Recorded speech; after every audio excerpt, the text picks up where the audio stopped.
உயரங்களை மட்டுமல்ல வாழ்க்கையையும் உயர்த்துகிறோம். துல்லியமான தொழில்நுட்பம், நம்பகமான பாதுகாப்பு, உயர்வின் புதிய அடையாளம். Accord elevators.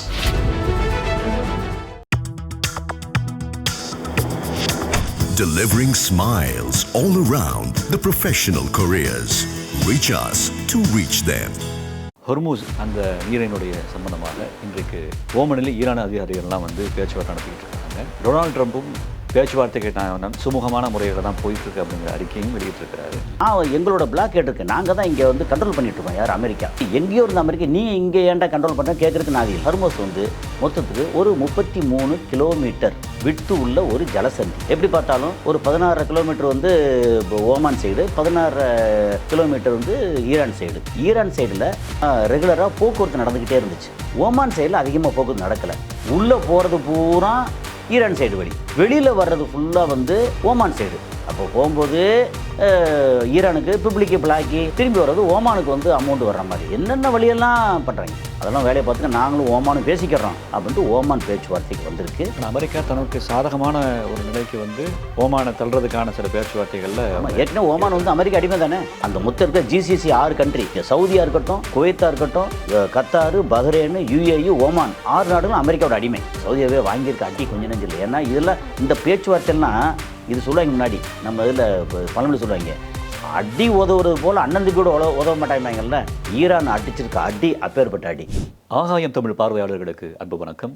இன்றைய நேர்காணலில் உலக செய்தி பகுப்பாய்வாளர் திரு கஸ்ஸாரி அவர்கள் நம்முடைய இணைந்திருக்கிறார். அவரோட பேசுகிறார். வணக்கம் சார். வணக்கம். ஹொர்மூஸ் அந்த நீரினுடைய சம்பந்தமாக இன்றைக்கு ஓமனில் ஈரான் அதிகாரிகள்லாம் பேச்சுவார்த்தை நடத்திக்கிட்டு இருக்கிறாங்க. புதிய ஒரு வழித்தடத்தை உருவாக்குற சம்பந்தமாக. இதற்கிடையில் அமெரிக்க அதிபர் டொனால்ட் ட்ரம்ப்பும் பேச்சுவார்த்தைக்கு சுமூகமான முறையில் தான் போயிட்டுருக்கு அப்படிங்கிற அறிக்கையும் வெளியிட்டிருக்கிறாரு.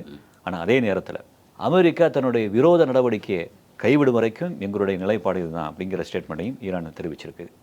எப்படி பார்க்குறீங்க? இப்போ நம்ம ஹார்மோஸ் அப்படின்னு சொல்லியாச்சுன்னா பிறந்த குழந்தை கூட தெரியும் போல இருக்க. ஹர்மோஸுங்கிறது அந்த அளவுக்கு நம்ம ஊரில் எல்லாருக்கும் தெரிஞ்சிருச்சு. ஹர்மோஸ் என்ன முன்னாடிலாம் பாபல் மந்திப் அப்படின்னா பாபல் மந்திப்பா அது என்னது, அது சாப்பிட்ற பொருளா அல்லது என்ன பொருள்னு தெரியும், அந்த அளவுக்கு இருந்துச்சு. ஆனால் இப்போ ஹர்மோஸ்னாலும் தெரியுது, பாபல் மந்திப்னாலும் இப்போ தெரியுது. ஹர்மோஸ் ரொம்ப தெரிஞ்சிருச்சு. ஓகே, ஹர்மோஸ் ஏற்கனவே நம்ம டீட்டெயில்டாக நிறையா பேசிட்டோம். அதில் என்ன அப்படின்னா ஹர்மோஸ் மொத்தத்துக்கு ஒரு 33 கிலோமீட்டர் விட்டு உள்ள ஒரு ஜலசந்தி. ஓகே, ஒரு குறுகின பகுதிக்கு கடலில் ஜலசந்தின்னு பேர். ஸ்ட்ரெயிட்டு, இங்கிலீஷில் ஸ்ட்ரெயிட். ஓகே, அதில் எப்படி பார்த்தாலும் ஒரு 16 kilometre Oman side, 16 kilometre Iran side. இது வரைக்கும் பொதுவாக என்ன இருந்துச்சுன்னா ஈரான் சைடில் ஒரு 8 கிலோமீட்டர் அகலத்தில் தான் ரெகுலராக போக்குவரத்து நடந்துக்கிட்டே இருந்துச்சு. ஓமான் சைடில் அதிகமாக போக்குவரத்து நடக்கலை. காரணம் ஈரான் சைடை விட ஓமான் சைடில் அந்த கடல் ஆழம் அதிகம், சில இடங்களில் உயரமாக இருக்குது. இந்த ஆழத்தை நம்பி போனோம்னா இது கப்பல் தட்டிருச்சுன்னா அப்படின்னு பிரச்சனை. பட் போகும், அது பார்த்து போய்க்கணும் கடலுக்குள்ளே. அது இப்போதே எவ்வளோ கறி வந்துருச்சு.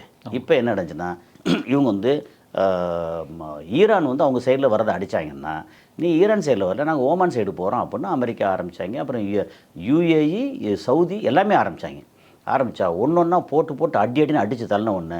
எப்போ நான் ஹர்மோஸ்லேயே வரலை, நாங்கள் ஃபுஜேரா இருக்கு இல்லையா, அந்த ஹர்மோஸ் இப்படி வளைஞ்சு வருது அப்படின்னா வெளியில் கல்ஃப் ஆஃப் ஒமானில் ஃபுஜேராவோட போர்ட் இருக்குது, யுஏஇயோட போர்ட்டு. ஓகே, அங்கேருந்து நாங்கள் ஏற்றிக்கிறோம் அப்படின்னா ஃபுஜேரா போட்டையும் போட்டு அடித்தாங்க. ஏன்னா என்னை விட்டுட்டு நீ எல்லாம் தள்ளி போயிருவானி அப்படின்னு சொல்லிட்டு. அப்புறம் இல்லை நாங்கள் இந்த பக்கம் வரல. சவுதி அரேபியா பெருசாக ஒரு 1400 கிலோமீட்டருக்கு பைப் லைன் போட்டு இதில் பெர்ஷியன் கல்ஃபில் இருந்து, அதாவது ஈரான் சைடு இல்லாமல் அப்படியே அந்த சைடு மேற்கு பக்கம் எது ரெட் சி இருக்குல்ல, செங்கடல், அந்த பக்கத்துக்கு பைப் லைன் வழியே கொண்டு போய் அங்கே ஏற்றிக்கிட்டு இருந்தாங்க. இப்போது பாபல் மந்திப்பை போட்டு அதையும் அடிச்சிட்டாங்க. சரி, பாபல் மந்திப் படித்தா பரவாயில்ல, நாங்கள் சுற்றியாவது தலை சுற்றி மூக்க தொடுறோம் அப்படின்ட்டு சூயஸ் கால்வாய் வெளியே போய் நம்ம மத்திய தரைக்கடல் இருக்குல்ல, அங்கே அந்த ரூட் வழியே நாங்கள் வெளியே போகிறோம் அப்படின்னாங்க.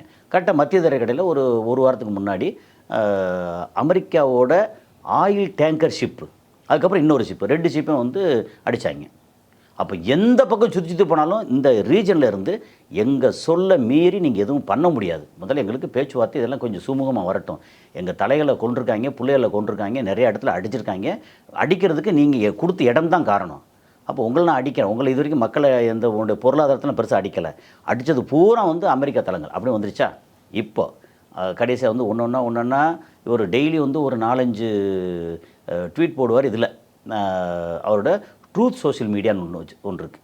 அதில் அவர் போடுவார். அவர் கீழே வந்து ஜால்ரா போடுறதுக்கு பெரிய கூட்டமே இருக்குது. ட்ரம்ப் வாழ்க, இது வாழ்க, சூப்பர். அதுக்கப்புறம் ட்ரம்ப் வாழ்கன்னு சொன்னால் அடுத்த நிமிஷமே ஒபாமா ஒழிக அப்படின்னு வந்துடுவாங்க.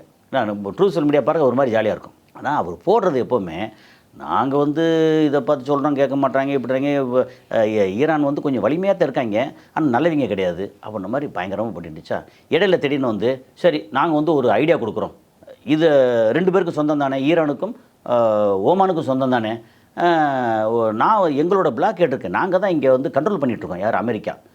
எங்கேயோ இருந்த அமெரிக்கா நீ இங்கே ஏன்டா கண்ட்ரோல் பண்ணுறேன் கேட்குறதுக்கு நாதி இல்லை, நாங்கள் கண்ட்ரோல் பண்ணுறேன், it's under control of United States அப்படின்னு சொல்லி சொல்கிறார். அப்புறம் இங்கே பண்ணிகிட்ருக்கோம். ஒன்று செய்யுங்க, கப்பல் வந்து உள்ளே போகிறது பூரா இந்த ஈரான் சைடு ஹர்மூஸ் இருக்குல்ல, ஈரான் சைடு வெளியில் வர்றது ஃபுல்லாக வந்து ஓமான் சைடு, அப்படி பிரிச்சுக்கிறோமே அப்படின்னா வேலையை பாரியா நாங்கள் பேசிக்கிறோம் அப்படின்னு சொல்லிட்டாங்க. என்ன கணக்கு தெரியுமில்ல அதுக்கு? கப்பல் வந்து எப்போ சார்ஜ் பண்ணுவாங்க? உள்ளே போகும்போது சார்ஜ் பண்ணுறதில்ல. எம்டி கப்பல் போது என்னத்தை சார்ஜ் பண்ணுவாங்க? போய் எண்ணெயோ இதுவோ நல்லா நிரப்பிக்கிட்டு திரும்ப வரும்போது ஓமான் சைடு வழியோர ஓமானுக்கு சார்ஜ் பண்ணுவாங்க. அப்போ போகும்போது ஈரானுக்கு பிப்ளிக்கு பிளாக்கி அப்படின்னு சொல்லிவிட்டு திரும்பி வர்றது ஓமானுக்கு வந்து அமௌண்ட் வர்ற மாதிரி என்னென்ன வழியெல்லாம் பண்ணுறாங்க. அதெல்லாம் வேலையை பார்த்துக்க நாங்களும் ஓமானும் பேசிக்கிறோம் அப்படின்ட்டு ஓமான் பேச்சுவார்த்தைக்கு வந்திருக்கு. இன்னொன்று, எங்களோட முழுக்க எங்களோட கண்ட்ரோலில் இருக்கும். ஓகே, நீங்கள் அதில் பங்குதாரர். ஏன்னா ஆயுத பலம் வந்து அந்த ரீஜன்லேயே ஈரான்கிட்ட மட்டும்தான் இருக்குது. அமெரிக்காவிட்டே தண்ணி காமிச்சிருக்காங்க. இப்போ வந்து அடியெல்லாம் ஒன்றும் இல்லைல்ல, எல்லாம் அமைதியாகிட்டாங்கல்ல. அமெரிக்கா வந்து அடிக்கல ஒன்றும் செய்யலைல்ல. ஆனால் ஈரான் அண்டு ஹவுதீஸ் அடிச்சுக்கிட்டு இருக்காங்க. அது இப்போ செய்தி வெளியே வருதா? சவுதி அடிக்கிறாங்க, செங்கடல் அடிக்கிறாங்க, இந்த பக்கம் ஃபுல்லாக அடிச்சுக்கிட்டு இருக்காங்க. அதாவது ஏற்கனவே நிறைய அடி வாங்கின குவைத்து, பஹ்ரைன், கத்தார், யுஏஇ அடி வாங்கலை, சவுதி அடி வாங்கிட்டு இருக்காங்க. இன்னும் அதுபோக ஈராக் அடி வாங்கிட்டு இருக்காங்க. ஈராக்கில் இருக்கக்கூடிய அந்த அமெரிக்க நிலைகள் இருக்குல்ல, அங்கே அடி வாங்கிட்டு இருக்காங்க. இது வந்து நடந்துக்கிட்டு இருக்கு. இப்போது இந்த பேச்சுவார்த்தை இருக்குல்ல, இந்த பேச்சுவார்த்தைக்கு ஓமானை கூப்பிட்டு மிரட்டி விட்டாங்க ஈரான். நம்ம பேச்சுவார்த்தை நம்ம பேசுவோம், இது நம்ம இடம், 3வது ஒருத்தர் எதுக்கு? ஓகே, நீங்கள் வந்து குரங்கிட்ட வந்து 2 பூனை அப்பத்தை கொடுத்த மாதிரி இந்த உனக்கு கொஞ்சம் எடுத்து நான் எடுத்துக்கிறேன், இது உனக்கு கொஞ்சம் பெருசாக இருக்குது சிறுசாக இருக்குன்னு சொல்லி கடைசியில் பார்த்தா மொத்த அப்பமும் வந்து பிஞ்சு போய் கடைசியில் குரங்கை தின்ன மாதிரி. ஆனால் அமெரிக்கா தனக்கு சாதகமான ஒரு நிலைக்கு வந்து ஓமானை தள்ளுறதுக்கான சில பேச்சுவார்த்தைகளில் ஏற்கனவே ஓமான் வந்து அமெரிக்கா அடிமை தானே. இந்த புதுசாக அந்த மொத்தம் இருக்கிற GCC 6 கண்ட்ரி, நீங்கள் சவுதியாக இருக்கட்டும், குவைத்தாக இருக்கட்டும், கத்தாரு, பஹ்ரைனு, யுஏஇ, ஓமான், 6 நாடுகள்லேயும் 6 நாடுகளும் அமெரிக்காவோட அடிமை. 6 நாடுகள்லையும் அமெரிக்கா தளம் இருக்குது. அமெரிக்கா தளம் சும்மா எப்படி கொடுக்க முடியும்? அவன் அடிமையாக இருந்து தான் கொடுப்பாங்க. அதே மாதிரி ஜோர்டானு, இதில் ஈராக்கில், அதுக்கப்புறம் அடிமை இல்லை இஸ்ரேலுக்கு அமெரிக்கா அடிமை. ஓகே, அப்போ அமெரிக்காவோட முதலாளி வந்து இஸ்ரேலு, அங்கேயும் வந்து பெரிய அளவுக்கு தளம் வச்சுருக்காங்க. ஓகே, ஸோ இந்த மாதிரி தளங்கள் இருக்குது. இந்த தளங்கள் வைக்கிறக்க கொடுத்த ஓமான் வந்து எப்படி அமெரிக்கா வந்து பகைச்சிக்குவான்? ஏன்னா முன்ன போனால் கடிக்குது, பின்ன போனால் உதைக்குதுன்ற மாதிரி இந்த பக்கம் வந்து அமெரிக்காவுக்கு நோன்னு சொன்னால் இங்கே பிரச்சனை, ஈரானுக்கு ஓகே, இல்லை நான் அமெரிக்காவுக்கு எஸ் சொன்ன அப்படின்னா ஈரான் அடிக்கிறான். அப்போ இந்த நாடுகள் பூரா என்ன செய்கிறாங்க? அப்பா நீ வந்து விட்டு வெளியேறு, அமெரிக்கா வந்து நீ அங்கேருந்து இங்கே வந்து ஒன்றும் வந்து நாட்டம் பண்ண வேண்டாம், நாங்கள் வந்து கொஞ்சம் கொஞ்சம் பார்த்துக்கிறோம். எனக்கு எப்படி இருந்தாலும் இவன் வந்து நாடு பிடிக்கிற ஆசையில் இல்லை, ஒன்றை மாதிரி வந்து அடுத்த நாட்டை பூரா ஆட்டை போட்டு வர்றது இல்லை, அவன் உருப்படியாக ஒழுங்காக வாழ நினைக்கிறான், நாங்கள் அவங்ககிட்ட அனுசரித்து போய்க்கிறோம் அப்படின்ற பேச்சுவார்த்தை சமீபத்தில் ஆரம்பிச்சிருக்கு. அதுக்கு முக்கியமாக வந்து ஆரம்பித்தது யார் தெரியுமில்ல? சவுதி அரேபியா வாங்கியிருக்க அடி கொஞ்சம் நெஞ்சு இல்லை. ஏன்னா இதெல்லாம் இந்த பேச்சுவார்த்தைலாம் இது சொல்லுவாங்க முன்னாடி, நம்ம இதில் பழமொழி சொல்லுவாங்க, அடி உதவுறது போல் அண்ணன் தம்பியோட உதவ மாட்டாங்கல்ல. ஈரான் அடிச்சிருக்க அடி அப்பேற்பட்ட அடி. இப்போ வந்து அமெரிக்கா வந்து நினச்சான், அமெரிக்காவோ இஸ்ரேல் வந்து அமைதியாக வந்து இருக்கான். ஆனால் பக்கத்தில் அக்கம் பக்கம் இங்கே போகிற போக்கில் பார்த்தா டெய்லி காசாவில் அடிக்கிறான், 10 பேர் செத்துட்டாங்க, 7 பேர் செத்துட்டாங்க, 15 பேர் காயமடைச்சிருக்காங்க. அந்த செய்தி வந்து நமக்கு இப்போ செய்தியாக கூட வரமாட்டேங்குது. அந்த உசுர் இருக்கு இல்லையா, அது செத்த உசுறு, அந்த செத்த உசுருக்கு சம்மந்தப்பட்ட சொந்தம் குழந்தைகள் அப்படின்னு சொல்லிருக்குல்ல, அந்த மரணம் இருக்கு இல்லையா, அந்த மரணம் வந்து இப்போது செய்தியாக கூட வர்றதில்லை. ஏன்னா எல்லாம் ஹர்மோஸு பாபல் மந்தீப், அந்த பக்கம் அமெரிக்கா என்ன நடக்குது, இந்த பக்கம் வந்து ரஷ்யா உக்ரைனில் வந்து எந்த அளவுக்கு போர் நடந்துகிட்டு இருக்கு, சைனா வந்து எந்தெந்த புதுசாக வந்து ஈரானுக்கு ஆயுதங்களும் ஃபைட்டர் ஜெட் இதெல்லாம் வந்து கொண்டு வந்து இறக்குது அப்படின்னு இந்த பேச்சில் வந்து இது அப்படியே அமிங்கி போய் நிற்குது. ஹர்மூஸ் பிரச்சனையை காரணமாக காமிச்சு இந்த செய்திகளை வந்து இஸ்ரேல் வந்து இருட்டடிப்பு செய்கிறாங்க. இஸ்ரேல் பண்ண வேண்டிய அவசியமே இல்லை. நம்ம மக்களுக்கே வந்து பொதுவாக உலக அளவில் வந்து செய்தியாளர் இருக்காங்கல்ல, செய்தியாளர்கள் சொன்னால் தானே வெளியே தெரியும். ஓகே, செய்தியாளர் சொல்ல முடியாத அளவுக்கு இது சின்ன செய்தியாக போயிடுச்சு, இதெல்லாம் பெரிய செய்தியாக இருக்குது. ஓகே, எப்போவுமே ஒரு பெரிய மரத்துக்கு கீழே வளர சின்ன செடி வந்து ஆரோக்கியமாக வளராதும்பாங்க. அது மாதிரி பெரிய செய்திகள் வந்து பரபரப்பான செய்தி வந்து ஹர்மோஸ் பிரச்சனை, இல்லை ஓமான் பிரச்சனை, இல்லை அமெரிக்கா பிரச்சனை அப்படின்னு சொல்லி இவர் நெதன்யாகு அங்கே போகிறாரு, அங்கே வந்து வாஷிங்டனில் ஹோட்டலில் அவருக்கு எதிரான ஏகப்பட்ட பேர் வந்து வெளியே வாயா அப்படின்னு சொல்லி சத்தம் போட்டாங்க. அப்புறம் நியூயார்க்கு இப்போ வந்தால் நான் அரெஸ்ட் பண்ணுவோம் அப்படின்னு சொல்லி சொல்கிறாரு. ஓகே, ஆனால் நியூயார்க்கு போகாமலே விசிட் போகாமலே திரும்பி வந்துட்டார். அப்படி இந்த செய்திகள்லாம் வருதில்ல. இந்த செய்தி வந்துக்கிட்டு இருக்கும்போதே இங்கே வந்து லெபனான் சவுத் சைடில் அடிக்கிறாங்க. அடித்து இப்போ ஒரு 4 நாளைக்கு முன்னாடி வந்து ஒரு மிகப்பெரிய சுரங்கத்தை அழிச்சிடணும்னு சொல்லியிருக்காங்க. அவங்க சொல்கிறது வந்து பொய்யெல்லாம் இல்லை, இஸ்ரேல் சொல்கிறதுல உண்மை இருக்குது. ஆனால் உண்மை மட்டுமே இல்லை. அவங்க சொல்லல ஒரு 20% 30% உண்மை இருக்கும், 70% பொய் இருக்கும். அந்த இஸ்ரேல் வந்து அடி வாங்கினாலும் நாங்கள் அடியே வாங்கலையே, அப்படி 100 பேர் செத்து கிடப்பாங்க, ஒரு 4 பேருக்கு காயம் பட்டிருக்கு, அப்போ படுத்து கிடக்காங்க, அவங்களாம் சும்மா தூங்கிட்டு இருக்காங்க அப்படின்னு சொல்லக்கூடிய ஆட்கள் இஸ்ரேல். அவங்க வாயை திறந்தால் பொய். ஏன்னா மீடியா பூரா அவங்க கையில் அவங்க கண்ட்ரோல் இருக்குன்னு நினப்பில். ஆனால் அந்த மீடியா வந்து எல்லாமே மக்கள் கைக்கு வந்துடுச்சுங்கிற விஷயத்த இன்னும் அவங்க முழுசாக உணரலை. ஆனால் நிறைய தடை பண்ணுறாங்க, எக்கச்சக்கமான தடை, அங்கேருந்து செய்தி வரக்கூடாது. அதே மாதிரி அரபு நாடுகளும் ஜிசிசி கண்ட்ரி இருக்கு இல்லையா, கல்ஃப் கோஆப்ரேட்டிவ் கவுன்சில், அதில் இருக்கக்கூடிய தலைமை எடுத்தாச்சுன்னா சவுதி அரேபியா, அந்த நாடுகளையும் யாராவது லோக்கல் அரபு வந்து மிசைல் வந்து விழுந்துச்சா, அந்த மிசைல் வரும்போது உள்ள சவுண்டை வந்து வீடியோ எடுத்து சவுண்டெல்லாம் ரெக்கார்ட் பண்ணி விழுந்த உடனே டமால் அடித்தோம் அந்த சவுண்டை ரெக்கார்ட் பண்ணி அவன் ஃப்ரெண்டுக்கு அனுப்பிச்சிருக்காங்க. யார் லோக்கல் சவுதி சிட்டிசன் அரெஸ்ட் பண்ணிட்டாங்க. நீ என்ன வெண்ணைக்கு வந்து இங்கே இதை எடுத்து போட்ட, நான் வந்து சொன்னம்மா, இங்கே வந்து நாங்கள் அடிபடலைன்னு சொல்லிகிட்டு இருக்கோம், நீ வந்து வீடியோ எடுத்து போட்ட, சவுண்டு எடுத்து போட்டேன்னு அந்த சவுண்டை வந்து கிளர்ச்சியான சவுண்டாகுது. ஓஹோ, அப்படி சொந்த மக்களாக இருந்தாலும் வந்து அரெஸ்ட் பண்ணுறாங்க. அந்த அளவுக்கு அந்த செய்தி வெளியாகக்கூடாங்கிற விஷயத்தில் சவுதி அரசாங்கம் ரொம்ப கவனமாக இருக்கிறாங்க. ஹவுதீஸ் அடிச்சிட்டாங்கன்னா அங்கே வந்து ஏற்கனவே என்ன நடக்கும், இது வந்து அடிக்கிறது மட்டும் ஒரு விஷயம் இல்லை. ஹவுதீஸ் அடிச்சிட்டாங்கன்னா ஹவுதீஸ் வந்து என்ன பண்ணுவாங்க, மிசைல் கையில் வச்சுருக்காங்க, ட்ரோன் கையில் வச்சுருக்காங்க. நீ தான் வந்து ஆன்டி ஏர்கிராஃப்ட் மிசைல்லாம் வச்சுருக்கிய, நீ வந்து ஏர் டிஃபென்ஸ் சிஸ்டம் வச்சுருக்கிய, பேட்ரியாட் வச்சுருக்கிய, தார்டு சிஸ்டம் வரைக்கும் வச்சுருக்கிய, அது என்ன உட்காந்துட்டுருக்கு, அது சும்மா வந்து இது சூடங்காட்டுறதுக்காக வச்சுருக்கு, அடிக்க வேண்டியதானே, அடிக்கிறாங்க. அதையும் மீறி வந்து கீழே விழுகுது. அப்போ என்ன, இப்படி விழுந்துச்சுன்னா என்ன நடக்கும்னா, அங்கே ஏற்பட்ட டேமேஜ் வந்து உதாரணத்துக்கு விழுந்துருச்சு, அங்கே ஏற்பட்ட டேமேஜ் வந்து ஒரு 20 கோடி ரூபாய்க்கு டேமேஜ் ஆயிடுச்சு, இல்லை 50 கோடி ரூபாய் டேமேஜ் ஆகிடுச்சு வச்சுங்களேன், அந்த டேமேஜ் அவங்களுக்கு பெரிய விஷயம் இல்லை, கையில் நிறைய பணம் வச்சுருக்காங்க. ஆனால் அதுக்கெல்லாம் பணம் வச்சுருக்காங்க. ஆனால் 2030 சொல்லி ஒரு டார்கெட் போட்டு பெருசாக கன்ஸ்ட்ரக்ஷன் நடந்துக்கிட்டு இருக்குல்ல, அப்புறம் டாலஸ்ட் டவர், உலகத்தின் டாலஸ்ட் டவர் ஜெத்தா டவர்னு கட்டிட்டு இருக்காங்கல்ல, அதுக்கு வந்து இன்வெஸ்ட்மெண்ட் வெளியிலேருந்து வரணும், ஆட்கள் வெளியிலேருந்து வரணும், மெட்டீரியலேருந்து வெளியிலேருந்து வரணும், எல்லாம் வரணும்ல. இப்போ அது கட்டுறதுக்கு வந்து கம்பியிலேருந்து சிமெண்ட்லேருந்து எல்லாமே, சிமெண்ட் அங்கே ஃபேக்ட்ரி இருந்தால் கூட பத்தாது. இங்கேருந்து ஹர்மோஸ் வழியாக வர முடியல, பாபல் மந்தீப்லேயே வர முடியல, சுயஸ் கால்வாய் வழியாக வர முடியல. அப்போ எங்கேருந்து வரும், ஃப்ளைட்டில் எவ்வளோ தான் கொண்டு வர முடியும்? அப்போது அவங்களுக்கு சிக்கல் என்னென்னா, இந்த ஹவுதீஸை வந்து அடிச்சிட்டாங்க, அந்த ஹவுதீஸை வந்து சவுதி அரேபியா தடுக்க முடியலன்னு இருக்குல்ல, அதுதான் அவங்களுக்கு வந்து லாங் டேர்ம் இழப்பு. இன்வெஸ்ட்மெண்ட் வேணும்ல, என்ன தான் நீங்கள் வந்து ஆயில் ஒரு நாளைக்கு வந்து 50-60 லட்சம் பேரல் வெளியே அனுப்பிச்சா கூட வேணும். இங்கே அந்த பிரச்சனையில் சவுதி வந்து எந்த செய்தியும் வந்து வெளியிடக்கூடாது அப்படின்னு சொல்லி, அதே மாதிரி இஸ்ரேல் வந்து அங்கே மரணத்தை மறைக்கிற காரணம் என்னென்னா, எங்கிட்ட வந்து Iron Dome, David Sling, Arrow 2, Arrow 3, Patriot, தாடு எல்லாம் வச்சுருக்கோம், எதுவுமே உள்ள எல்லாத்தையும் நாங்கள் வந்து வானத்திலே அழிச்சிட்டோம் அப்படின்னு சொன்னால் தான் அதுக்கான வியாபாரம் நடக்கும். அவன் வந்து ஈரான்காரன் இல்லை இப்போ ஹவுதீஸு அங்கேருந்து வந்து அடித்து எங்கள் நகரத்தில் வந்து அடிபட்டுருச்சு, இப்போ 20 பேர் செத்துட்டாங்க, 30 பேர் செத்துட்டாங்கன்னு சொல்லியாச்சுன்னா என்ன ஆகும்? அப்போ உன்னோட வான் பாதுகாப்பு சிஸ்டம் ஃபெயிலியரா அப்படின்னு கேட்டு கொடுத்த ஆர்டரை பூரா கேன்சல் பண்ணிடுவாங்கல்ல. ஸோ அந்த பிரச்சனை வியாபாரம் தான், அவனோட பொருளாதார பிரச்சனைக்காகத்தான் எல்லாருமே போய் சொல்கிறாங்க. ஆமாம், இப்போ இது கடையில் சமீபத்தில் கூட அந்த ஈரானுடைய ஸ்போக்ஸ் பர்சன் ஒரு நேர்காணலில் என்னென்ன இழப்புகளை நாங்கள் வந்து ஏற்படுத்தியிருக்கோம் அமெரிக்காவுக்கு இஸ்ரேலுக்கு அப்படிங்கிற அது ஒரு லிஸ்ட்டு போட்டே அவர் சொல்லியிருந்தார். பெரிய லிஸ்ட்டு. அமெரிக்காவோட அந்த லிஸ்ட்டு போட்டதில் உயிர் இருக்குல்ல, அமெரிக்க உயிர் பலின்னா பொதுமக்கள் இல்லை, அமெரிக்காவோட சோல்ஜர்ஸ். ஏன்னா சோல்ஜர்ஸ் வந்து உயிர் பலிங்கிறது நம்ம ஒரு பக்கம் ஏற்றுக்கரலாங்க. இதுக்காகவே ட்ரெயின் பண்ணப்பட்டவங்க வருவாங்க, சண்டை போடுவாங்க, சாவாங்க, இல்லை வெற்றிகரமாக போவாங்க அப்படிங்கிறது தான். அதில் 600 பேருக்கு மேற்பட்ட ஆட்கள் உயிர் அப்படிங்கிறத வந்து வீடியோவாக போட்டாங்க. அந்த வீடியோ நீங்கள் பார்த்ததுல நான் பார்த்தேன், நிறையா போட்டது. அதுவும் இல்லாமல் இடங்கள் இருக்குல்ல, தளங்களை பூரா அடித்து நொறுக்கினது பூரா போட்டாங்க. இனி அந்த ரீஜனில் இருந்து பெருசாக வர முடியாது. கப்பலில் வந்து அந்த ஃப்ளீட் 5 சொல்லி இப்போ பஹ்ரைனுக்கு கொண்டு போகணும். ஓகே, அப்படி கொண்டு போகிறதுக்கு ஹார்மோஸ் மூடி இருக்குது.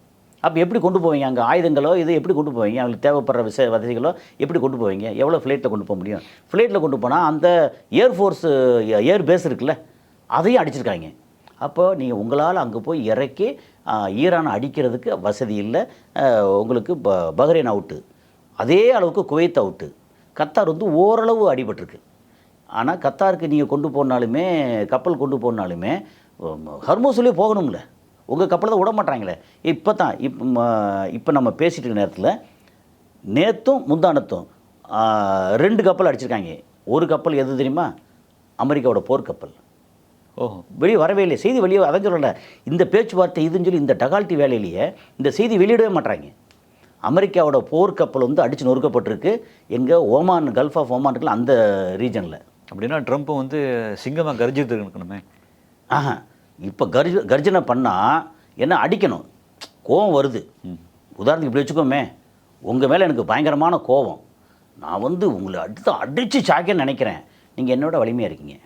அப்போ என்ன சொல்ல வந்து தூரத்தில் கொஞ்சம் தூரம் நின்று கெட்ட வார்த்தையில் பேசி நீ இப்படியா உன்னை இது பண்ணி வேண்டாம், அப்படியா இப்படியா அப்படின்னு பேசிட்டு பின்னாடியே நகர்ந்து போகிற மாதிரி இருக்கும். அதே நிலைமை தான் அமெரிக்காவுக்கு.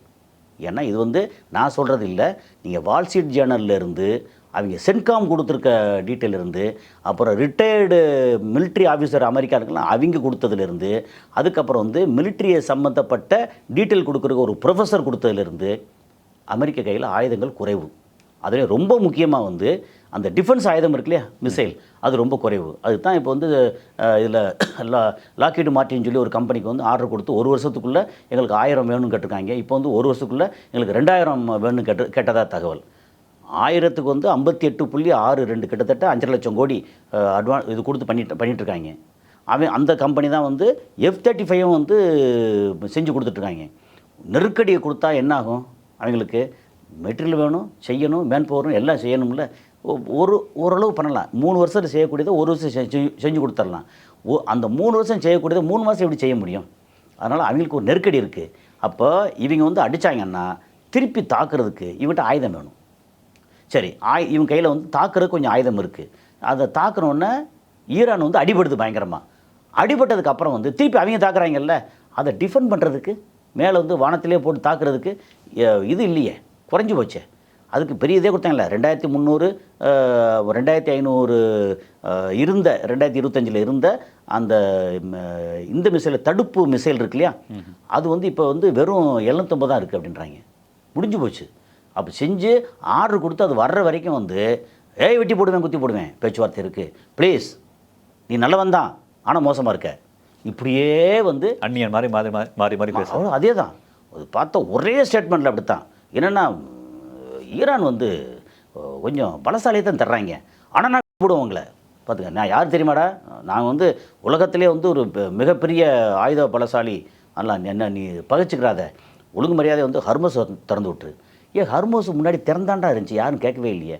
இப்போ என்ன ஆகி போச்சு, கொஞ்சம் கொஞ்சமாக போய் கடைசியாக முடிக்கும் போது ஜெய்ஹிந்த் அப்படின்னு முடிப்பாங்கல்ல, அது மாதிரி வந்து ஈரானுக்கு வந்து நியூக்ளியர் இது கிடையாது, நாங்கள் அலோவ் பண்ண மாட்டோம்.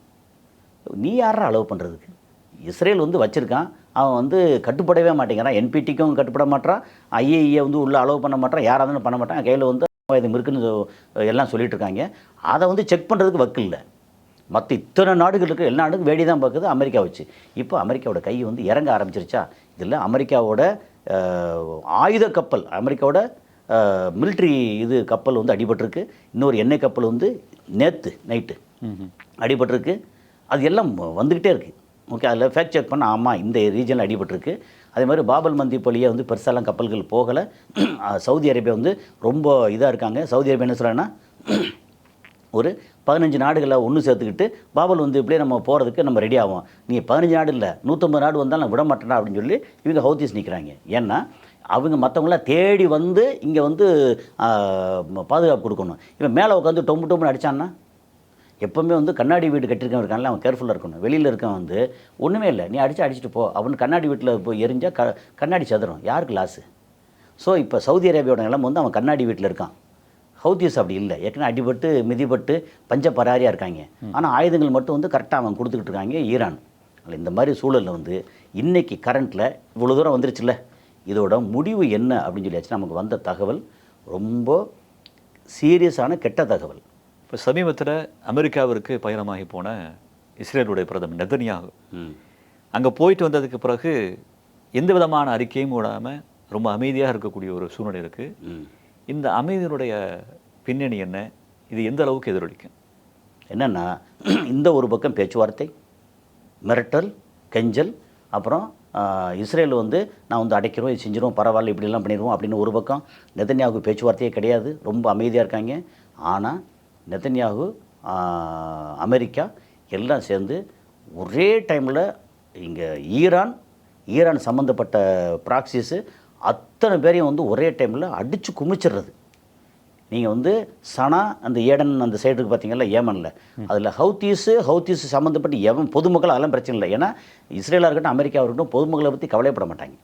ஓகே, அடித்து குமிச்சிடுறது அவங்கள. அதே மாதிரி ஈரான் முக்கியமான மொத்த இடத்தையும் அடித்து குமிச்சிடுறது. ஓகே, பிகாக்ஸ் மலையை அடிக்கிறோன்றாங்க, அது பாட்டுக்கு அடித்து பார்க்குறாங்க, ஒன்றும் நடக்கலை. பிகாக்ஸ் மலை அங்கே தான் வந்து ஒரு முஸ்தபா கொமேனி அங்கே உள்ளே இருக்கிறதா சொல்கிறாங்க, கீழே அண்டர் கிரவுண்டில். ஓகே, ஒன்றும் நடக்கலை. அதனால் இந்த ரேஞ்சில் வந்து அடுத்து பெரிய அளவுக்கு அடினா என்ன, பெரிய அளவுக்கு வந்து சார் பாம்பான்ற மாதிரி பெரிய ஆயுதம் இல்லாமல் சின்ன சின்ன குட்டி குட்டி ஆயுதத்தை போட்டால் என்ன அப்படின்ற யோசனையில் பெரிய அளவுக்கு டிஸ்கஷன் நடந்து அதுக்கான முன்னேற்பாடுகள் நடந்துக்கிட்டு இருக்கதா தகவல். ஆனால் இப்போதைக்கு ரொம்ப அமைதியாக ஸ்மூத்தாக போய்கிட்டு இருக்கு. எப்போவுமே ஸ்மூத்தாக போகிறது நல்லதில்லை. அவங்க போர் முடிஞ்சு போச்சு, சைன் பண்ணியாச்சு, டிக்ளேர் பண்ணியாச்சு, நாங்கள் வாபஸ் வாங்கிட்டோம் அல்லது அங்கே தங்கியிருக்கோம், உனக்கு எனக்கு எந்த சம்மந்தம் இல்லை அப்படின்னு அக்ரிமெண்ட் கிளியர் கட்டாக ஃபாலோ பண்ணுற மாதிரி இருந்தால் பரவாயில்ல. இவங்க எந்த காலத்துலேயும் அக்ரிமெண்ட் ஒரு பக்கம் சைன் பண்ணுவாங்க, இன்னொரு பக்கம் முதுகில் குத்துவாங்க. இது வந்து ஈரானுக்கும் தெரியும். அதனால் இப்போ நிலைமை வந்து நல்லா இல்லை, ஆனால் அமைதியாக இருக்குது. இந்த அமைதி தான் வந்து நமக்கு வந்து பயம் கொடுக்குது. மற்றொரு நேர்காணலை சந்திக்கலாம். உங்களுடைய தகவல்களுக்கு நன்றி. நன்றி.